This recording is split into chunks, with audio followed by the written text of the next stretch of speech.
এই দেখেন বন্ধুরা, এই ভিডিওটা না দেখালেই নয়। অন্যের জায়গায় থাকার মজা কি, এই এক ফোঁটা করে পানি পড়ে আর থেকে ওইটা এইটুকু পানি দিয়া মুখ ধুইতে হয়।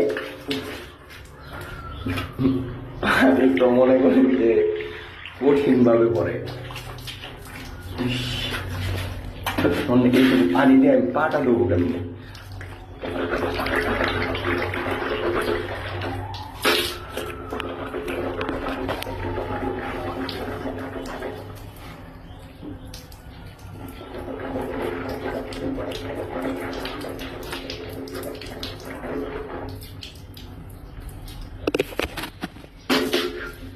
এরকম টিপটা আবার রেগুলার এলে ঠিকই আছে।